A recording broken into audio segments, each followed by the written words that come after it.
zone to allow them, but I'll give you my best shot at it. My understanding is that you allow the adult uses in the industrial zone or an industrial commercial zone, and this particular site is within that zone. If the zone is larger than one site, then you're not in a one parcel situation. The rest of the sites can be occupied by other businesses and still be legally available to more adult businesses. They just have to fend their way in the marketplace and buy one. Okay.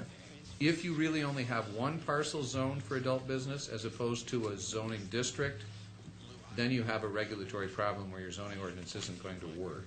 Okay. But I don't think you have that problem. Okay. Now, going back to this and having a lawsuit presented to the city of Lincoln Park, our attorneys gave us a 0% chance of winning in court. Do you concur with that? On the issue or the subject of completely barring or prohibiting the proposed business, I would concur. You had zero chance of prevailing by simply stopping the business altogether. Okay. And in your opinion as an attorney, negotiating terms and lawsuits, either with this or some type of other type of lawsuits, in your experience, when you got a 0% chance of winning, are you going to get every term if you decide to negotiate outside the court? No. So there's going to be some type of compromise. You're not going to get every term, every aspect. You're not going to get every term, and you're not going to get most of the terms that you'd like. You're going to have to give something. To get something. Yes. Especially with the 0%. Yes. Okay. Now, back to, I'm curious, the city mayor had talked about the 60-inch rule. I'm curious, too. I'd like to know what the Liquor Control Commission is with the distance. I don't have it. With that. And just to elaborate a little bit about that, you said, that would be one aspect you'd like, you would like to have kept in. But on the other aspect, a lot of the communities, go with the Liquor Control Commission because it's easier for them to enforce this versus locally. What do you have in your city with that? Do you have the 60-inch rule? I'm just curious. Big Rapids does not have that 60-inch rule or the raised platform rule. Some of the other communities that I work with to develop ordinance packages have similar rules.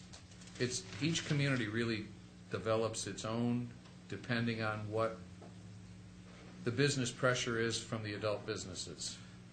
You kind of respond to the needs of your own community rather than have a boilerplate ordinance package that works for every town. Okay. With that, would you say that 60-inch was a deal breaker with this? No. And to elaborate with this, basically you've said several times this is a sound deal. This is a good deal for the city. I still think it's a good outcome for the city of Lincoln Park. And that we should not contest this. I do. I recommend against contesting the settlement agreement and consent judgment on behalf of the city of Lincoln Park. And I go one step further and recommend that the city council take up a resolution ratifying it. Okay. And that was all part of your recommendations to begin with. Prior to coming here in your first report was, to simply clarify this and make sure, every T is crossed and I is dotted, pass a resolution in open session. Yes. Just to clarify everything and put it to rest. Yes. And when I made that recommendation, I still stick with that recommendation. There is a downside to that recommendation. It can come up for a vote and it can fail. And, then you just leave that out there. You're still bound by the settlement. It's entered with the court. Lincoln Park can't really effectively contest it just by saying we don't like it. And if you vote against it, it doesn't go anywhere. It just lies there as general disapproval, and it's effectively almost a vote of no confidence in your administrative officers. So there's a downside to putting it to a vote, but I still think the upside to putting it to a vote and ratifying it is better, to have it in front of the public and say, look, it's a good deal. It's an unpleasant deal to make. We don't like the circumstances of how it played out, but on balance, it's still a good deal, and we ought to ratify it and be done with it. I still think that closure is important. And now, I've pointed out there's a divide here in your commission or council, and I don't know where that vote will go.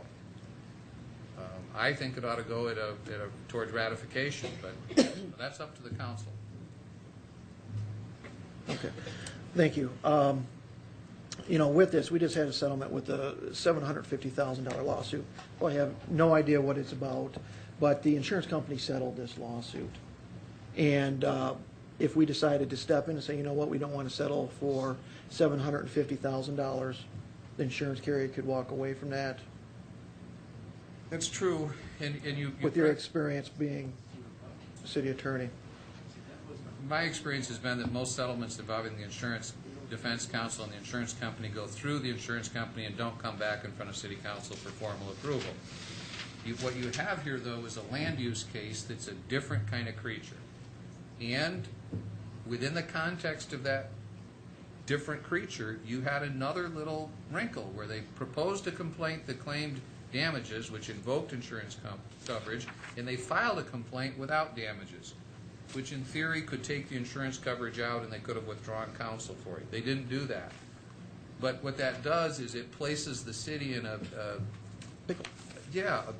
pickle or a confusing position with regard to insurance coverage. And all I can tell you now is, from hindsight, you've probably seen what happens when you get in this predicament of whether the insurance defense counsel is really, well, they're representing you, but whether they're there because there's a money damage claim or they're not. Those are cases when there aren't requests for monetary damages where you probably have an increased need for city council review of it. And that's something you have to work out with your city manager and city attorney to say, look, if there's a question as to insurance coverage, then, it isn't just an automatic. We'd like to see more of that one before it's finalized, and we'd like the chance to vote on it and approve it. And land use cases teach us this lesson. They're problematic. They tend to have a lot of details to which the community is very sensitive. They're much different than a $500,000 or $700,000 payment that's made by the insurance company.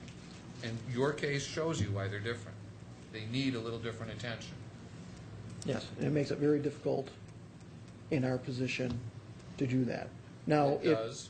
Now, if the insurance carrier did walk away, theoretically, what are we looking at cost-wise? We had estimates of fighting this to be, hundreds of thousands of dollars, and who knows what the settlement could have been monetary-wise, or do you agree with that assessment? You're going to be looking at, without a prompt settlement, you're going to be looking at attorney defense costs in the range of $100,000 early on in the litigation. It's where you will end up. If it goes on appeal or if it broadens in scope beyond what was proposed or filed, those numbers could increase. And if you take the money damages out of it, the insurance carrier could deny coverage or only provide defense without agreeing to pay for damages, and it just gets more complicated and more risk for Lincoln Park at each juncture. I think some of that factored into the negotiating position taken by Mr. Zelenak and Mr. Tam. Exactly how much I can't tell you. But that's the kind of frank discussion you folks have to have with your lawyers, and I would hope that you have some of that in your negotiating session. Okay, just to clarify, the agreement that Ed, Mr. Zelenak, and Mr. Tam had formulated, you thought was in the best interest of the city. I did. In your opinion, that was written to us, agreed with that. So we have 3 attorneys that are looking at, this was in the best interest of the city. I still think Fair so. statement? Yes. Yeah. And it's your opinion that this board should vote on it in open session to nail the last nail in the coffin, close the festering wound, move the city forward, and that resolution on this floor, where your recommendation is to pass this agreement. To ratify it. Ratify it. Subsequent ratification is the language. That needs to be in that resolution. And it's not something new or different because of the nature of public bodies, you have to meet in open session, and you don't meet every day, and you have to, court hearings and schedulings come up faster sometimes than what you have meetings. It happens that attorneys will negotiate and present a settlement, and a public counsel will have to subsequently ratify it.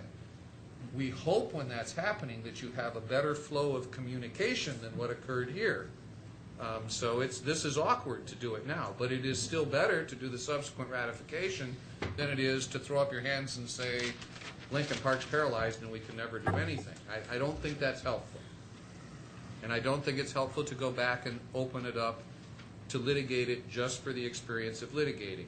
And I want to pause on that one just for a moment and emphasize it, especially for folks that have taken the time to come and listen. Sometimes municipalities, when they have difficult cases to litigate, something like the adult business cases, sometimes you as elected officials are asked to please litigate a case to prove a point. Not that you might win it or obtain any measurable benefit for the municipality, but just to do it for the exercise of opposing the business. That's not a good way to handle litigation, nor is it a good way for local government to operate. It's just not a valid basis to litigate a case, but it sometimes is the inclination. People want you to litigate just to prove a point, and the only point you prove then is that you can go through litigation, spend a lot of money, and lose. So in and of itself, litigating for the experience is not something I can advocate unless there's a way to go through the experience and gain an objective or a point. And your situation is one in which I looked very carefully at whether or not I thought you could litigate, contest the agreement, ask the judge to open it up, and then gain an advantage by going through that litigation, or would you just be going through the experience to do it? My best take on it would be you would go through the experience just to do it, not to get any greater benefit.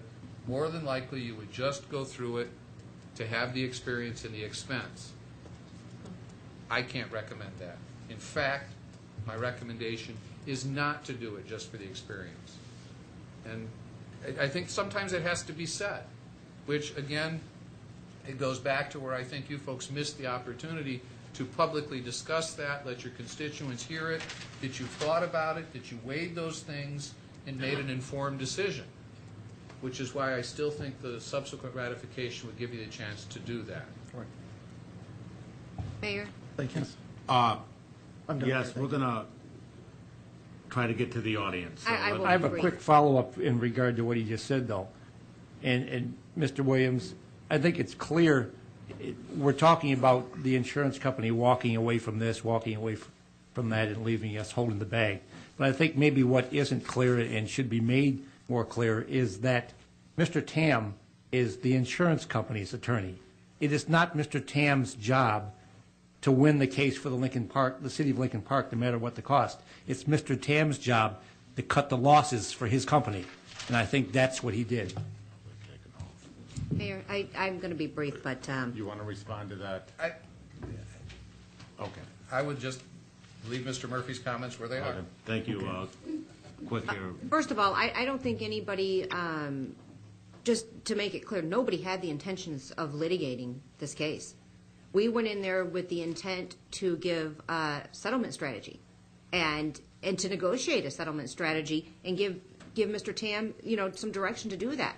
So we had no intentions of litigating that case, whether it be for experience or public exposure or for any purpose, and that wasn't the intent of the council.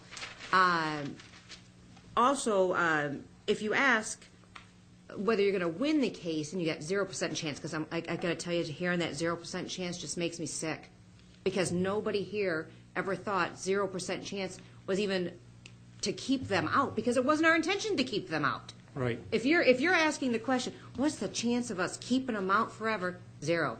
Okay, fine. What's the chance of us controlling the negative secondary effects with adult cabaret ordinances, with zoning? Not 0. That's not 0.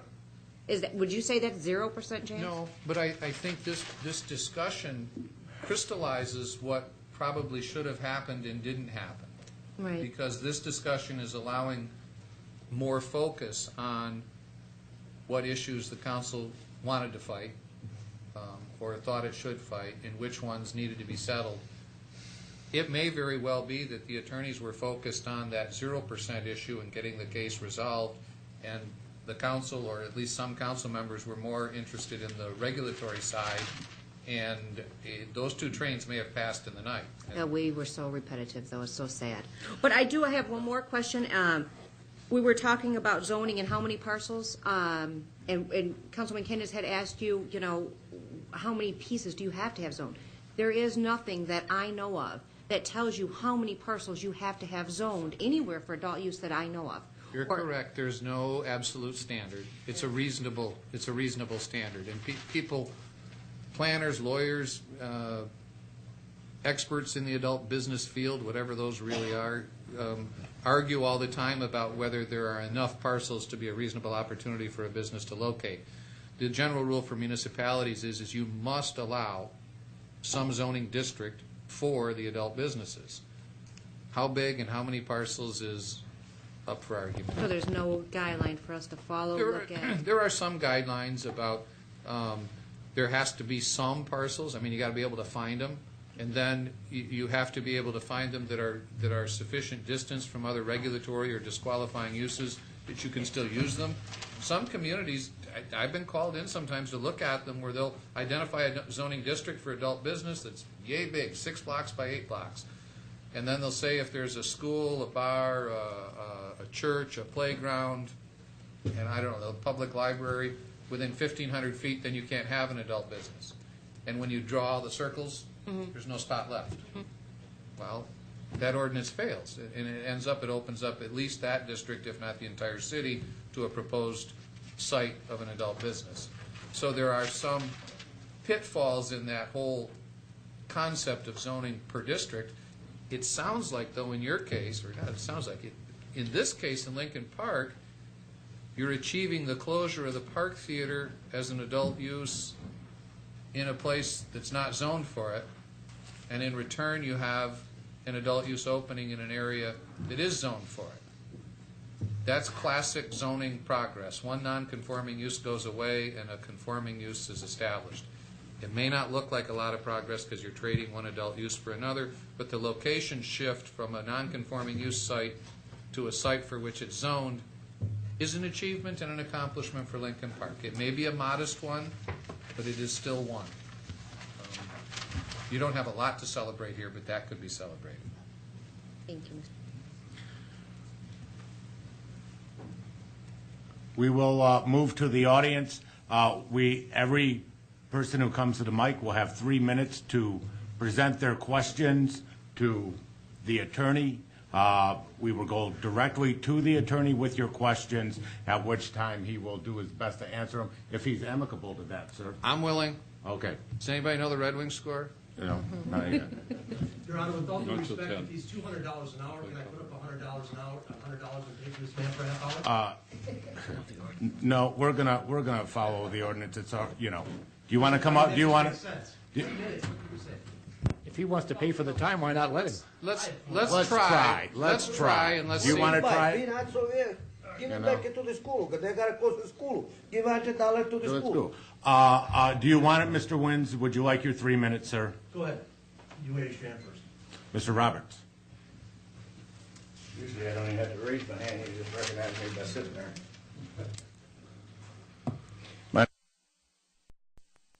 To an open meeting, the discussion about that, I would have strongly objected to the city being blackmailed and backed into taking the Park Theater because somebody said it was a good deal, and I think you even claimed it was a good deal for us that the Park Theater no longer would be open as a bookstore, et cetera, et cetera, et cetera. The truth of the matter is the guy got away scot-free. He's given us at the Park Theater. We could have took possession of the Park Theater and put that in the deed itself ourselves, so we didn't have to wait for them. What they've done is they've dumped the Park Theater on us. We're going to be liable for it. It's coming off the tax rolls. Anybody that thinks that we had a bargain by shutting the Park Theater as a bookstore, truthfully, the matter is that we got taken for a ride. It's totally embarrassing that you were saying the city attorney talked to you, or at least corresponded with you, and said that for 39 years, and it might be 30, but I think you said 39, that the practice has been they would go in closed meeting and that was the authority to do everything. If the city attorney is telling you as another attorney that he has been partaken in or he's agreed with ignoring the Open Meeting Act for 39 years, you should have said to him, "Ho there, the people don't want that this time. And if you guys have been doing that for 39 years, it's time to stop." And you should have informed him of what the Open Meetings Act is. It's very embarrassing that our attorney could come and write to you an answer that for 39 years they have a little powwow, they talk about it, and they forget the public, and they don't say anything to the public. If the public had a chance to speak, I don't think that there's anybody in this room that realistically stating all those laws that all of you as our guys are familiar with, that we could actually stop that place. But for some of the agreements, what we're given up to allow that place, and what we're given up by taking the Park Theater, that we are going to be liable for. I asked the mayor last night in open session, do we have a nonprofit group that he said that we thought he had that was going to come in, take that theater, convert it, bring it up to code, use it, and take it off the city's hand? And his answer was no. We have no such group. So the truth of the matter is the theater has been dumped on us. There was a reverend here that would like some of that parking in that general area, and I think he should have some of that parking. But the truth of the matter is they're going to have to hold up some of that parking for whoever's coming to the theater, which is nobody. If we had had open discussions here when the lawyer and the city manager were requesting from the public who pays your $200, they would have been asking the public, what do you guys got to say? Rabble rouse, you got 3 minutes, run your mouth off, say what you want to say, and then we'll let you go. But they didn't do that. And then they write you a letter telling you for 39 years they've been doing it any way they want. I think maybe you should have wrote him back a letter that that's not where the law stands. Truthfully, a lot of the public objects, but we know what we're up against. And as a president of the city council in Detroit said today, everything is about power and authority. Those 4 people that are on this council that insisted that it's discussed in the public, they're not the rabble rousers. It's the other 3 people that did not object when the city attorney writes you a letter and says, we've been doing it in the back room for 39 years, you know. You're well over that time. is offensive Thank you. to the taxpayers that are paying your $200. I'm not sure if there was a question Well, there, I but, heard you one. know, One was whether or not I said 30 or 39. It's 30 years. And the other is with regard to the Park Theater and being dumped in a non-conforming use. There's always a question when a municipality acquires problem property. Is it worth it? What's the cost? What are we going to do with it? What's the liability for it? Those are all perfectly legitimate questions and reasons perhaps not to take it. However, if it's a non-conforming use, state law authorizes you to condemn it, buy it, take it, and convert it to a conforming use. Sometimes I recommend to communities, and I might have in this case had somebody ask me before all this happened, what should we do with that Park Theater if we can buy it and get rid of it? If you can buy it, convert it from a non-conforming use to some kind of a conforming use, it may be money well spent. Yes, there's a cost. But if your zoning ordinance is important to you, if the downtown business district is important to you, if the eradication of that non-conforming use is important to you, then you might as well step to the plate, spend the money, take care of it, and get it done. I don't think that's a reason not to go forward. I think it's a legitimate question and a legitimate issue to raise. And it's a good testimonial as to why those subjects need to be discussed in open meeting. It's how you get past them. Let us bring it up. Well, we got to tonight. And then with regard to the practice about settlements in open session, the detailed memorandum from me, which you wouldn't have had the chance necessarily to read, included my analysis of how I thought that practice probably developed. It dates back to the inception of the Open Meetings Act, and municipalities initially would go into closed session, discuss settlement, try and get it done, and then follow up with something in open session. I think what happened here probably was that nobody bothered with a follow-up because there was a high trust level between the council and staff. Why bother? And what happens then, if you don't have the trust level and you don't have the communication and you don't have the formal approval in open session, is you get the kind of dissension and frustration that what you folks have lived through. And it's time to fix that. Mr. Wins?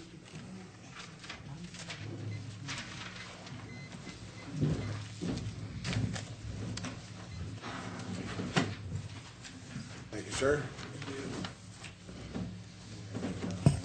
I don't need one. Do I get one? Yes, sir. Are we going to allow him to buy his time? Thank you. 3 minutes. What's the point? We got someplace to go tonight? We can't listen to him? Mr. Wins, would you like to proceed? You know the Are you rule? ready? I'll start your clock when you're ready. 10 to go, minutes. sir. You don't sell over here Come on. popcorn. Listen. Come on.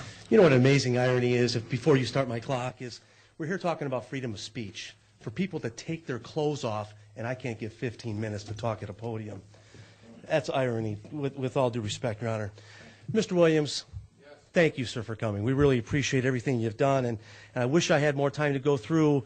You know, the biggest thing to question is that we have hired you for your opinion, and you say that this is the best deal that we can get. You even earlier said that if there was an opportunity that Hustler was not able to come to these sites, then we should have taken that option. You based your best deal on, and I'm just going to pick the top three because you weren't here when you heard me. I gave a dialogue with regard, there was 6 or 8 things that I didn't agree with your letter that were so-called the best deal. The first thing, and this is the first hurdle that any planner goes through, they check, is the site zoned properly? Because if it's not, it's the end of story. So, and you even said that in your letter. I mean, this is the first paragraph. You said, there was no attempt to avoid the Lincoln Park zoning ordinance provisions, da-da-da-da-da. This case does not involve any sort of zoning variance or favor. I mean, that's what a variance is, overlooking, surpassing the law, bending the rules a little bit. And you're saying that this particular case did not have any of those elements in that. So that was the one thing you said. The second thing you said was that we closed the Park Theater as an adult use, and bravo to that. It's been paraded around here, sir, that we were actually going to inherit that property, and that a nonprofit organization was going to take that thing over and make it a great use. I don't know if I didn't see anywhere in that settlement agreement that it deeds over to the city of Lincoln Park. As a matter of fact, the covenant that's in that agreement never speculates that Lincoln Park will even get to pick the particular nonprofit organization. The previous owner still maintains ownership, and they can go ahead and pick whatever nonprofit organization is. I'm going to keep going because the third point you make is the city of Lincoln Park did not agree to opening a nude business. So all those three, the site was owned properly, we got rid of the Park Theater, and you guys should celebrate that it's not going to be a nude business, it's just going to be a topless organization. And through other digression here earlier, you even could speculate, sir, that there already exists in the state of Michigan liquor and full nudity, and indeed it could happen here. So just let me go back to this because I know my time is short, and I don't. I'll pay whatever we need to do. For the question, all right. And here we go. We're ready to rock and roll. If you would open up, sir, I have a map here for you. I prepared this a couple weeks ago. I FOIA'd all the documents. This particular one, the second letter, sir, from McKenna, this is 6 months before the November 8th, 2006. November 8th was the site plan approval. This is in June, 6 months before. McKenna, open to the second page, Mr. Williams. Yes. Right there, number 1, subparagraph B, down to the bottom. Through this whole B, they're saying that, Mr. Zelenak, this is McKenna talking, the city of Melvindale recently granted a request for site plan approval. That's this Faith Christian Church across Melvindale lines. Right. Thus, an interpretation by the city attorney is required to determine if the provision in our ordinance is applicable within 450 foot of the church. So if McKenna knows our ordinance inside and out, they said there's really no provision. They're within the 450 foot. They fall in our guidelines regardless, if they're in Melvindale or not. Because and you know what's amazing? Mr. Zelenak never put this letter in his outline, his chronology outline, that was part of your 3-ring binder that you got. It wasn't in the file in the city, and I just got this just this past week.